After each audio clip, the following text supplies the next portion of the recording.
Good morning. Today is Thursday, April 10th. I'm Corva Coleman from NPR News, and here are today's top stories. The European Union has announced it will match President Trump's decision. It will pause a set of tariffs on certain U.S. goods for 90 days. Trump's latest tariffs had only been in effect for a few hours yesterday when he announced he was suspending them for 3 months. But as NPR's Franco Ordonez reports, Trump chose to boost tariffs on China. Just hours after he urged Americans to, quote, be cool about an escalating trade war, Trump reversed course and issued a 90-day pause on the majority of tariffs. I thought that people were jumping a little bit out of line. They were getting yippy, They were getting a little bit yippy, a little bit afraid. He later downplayed those concerns, claiming this was their strategy all along. The administration is keeping a baseline 10% tariff on imports, but that's much less than tariffs he was threatening on dozens of countries. Yet while he paused most of those increased tariffs, he doubled down on Beijing, raising China's tariff to 125%. He said it was punishment when China announced their own retaliatory tariffs. Franco Ordonez, NPR News, the White House. The U.S. and Russia say they have carried out another prisoner swap. The exchange marks the second American freed from a Russian prison since President Trump returned to the White House. NPR's Charles Maines reports from Moscow Trump vowed to improve relations with the Kremlin. According to the deal, Russia released Ksenia Karelina, a dual Russian and American citizen who'd been serving out a 12-year sentence in a Russian prison colony. A native of Russia's Ural Mountains who later moved to Los Angeles, the ballet dancer was detained while visiting her parents in Russia in February of last year. The reason, Karelina had donated just over $50 to a Ukrainian aid charity. She was later convicted of financing the Ukrainian army.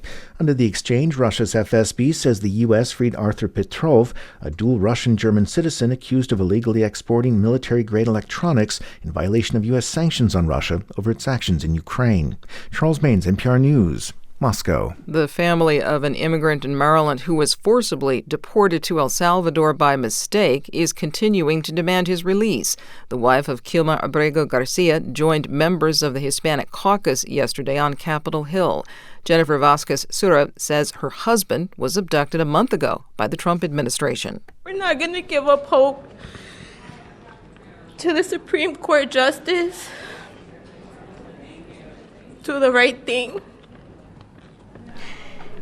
History will always remember you. The U.S. Supreme Court is examining Abrego Garcia's case. He was legally permitted to be in the United States. The Trump administration admits it made a mistake in deporting him to El Salvador, but officials say they cannot and will not do anything because he is no longer in the U.S. House Republican leaders have postponed a vote on a multi-trillion-dollar budget framework. It features much of President Trump's domestic agenda.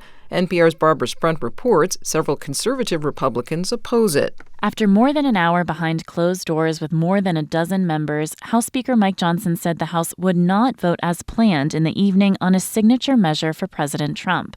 He said they'd delay until the morning and continue the conversation with members who argue the Senate amendment on the table doesn't sufficiently address the deficit. Opposition has been brewing among conservative House members for days, despite direct pressure from Trump, who called on the conference to quickly pass the measure. The delay is the latest in a series of setbacks for a bill that is meant to be the first step in a lengthy process, one that will require the Senate and the House to come to agreement. Barbara Sprunt, NPR News, the Capitol. U.S. Citizenship and Immigration Services will start screening immigrants' social media for anti-Semitic activity. NPR's Jasmine Garsd reports they're looking for reasons to deny immigration requests. The screenings may affect people applying for permanent residence status and foreigners affiliated with educational institutions. The Department of Homeland Security, in a statement, said it will, quote, protect the homeland from extremists and terrorist aliens, including those who support anti-Semitic terrorism. Advocates say it's an attack on free speech. Secretary of Homeland Security Kristi Noem recently posted on X, quote, it is a privilege to be granted a visa to live and study in the United States of America. When you advocate for violence and terrorism, that privilege should be revoked. Jasmine Garsd, NPR News, New York. You're listening to NPR News from Washington.